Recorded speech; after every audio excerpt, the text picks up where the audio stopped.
Welcome, children. Welcome to Basic 3 Christian Religious Studies. I remain your teacher, Obike Mata Onyedikachi, and our topic today is the promise of the Comforter.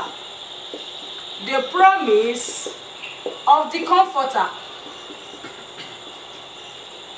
And we'll look at the works of the Holy Spirit.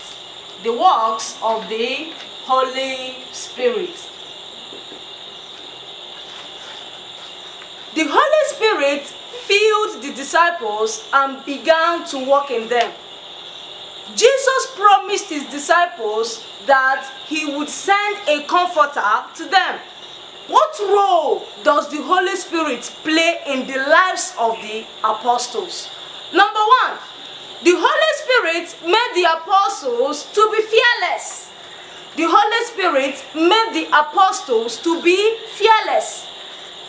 They were bold to preach the gospel without fear.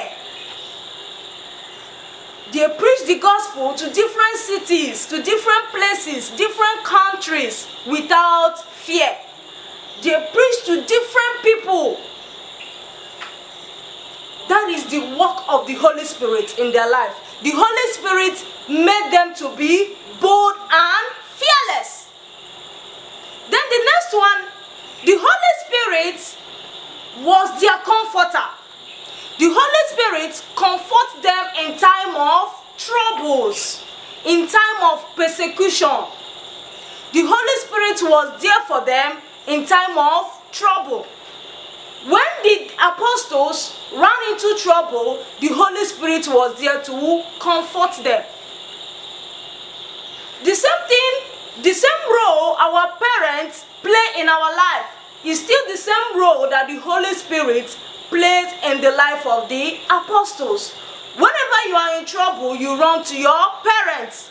You need school fees, you meet your parents. You want to eat, you meet your parents. The disciples or the apostles always communicate with the Holy Spirit. The Holy Spirit directs their paths. The Holy Spirit directs the path of the apostles. The Holy Spirit monitors them. The Holy Spirit makes sure they didn't fall into temptation.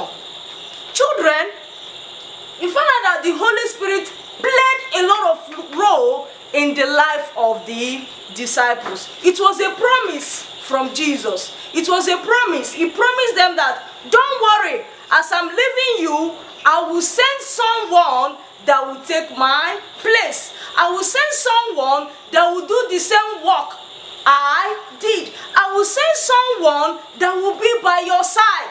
And Jesus fulfilled his promise. Jesus is not a man. Jesus is not a man. He made his promise and he fulfilled his promise. Jesus made his promise and he also fulfilled his promise. He's not a man that promises and still fails. No. The promise of Jesus was fulfilled. Children, in our next class, we shall continue with our subject, Christian Religious Studies. Stay tuned. Bye.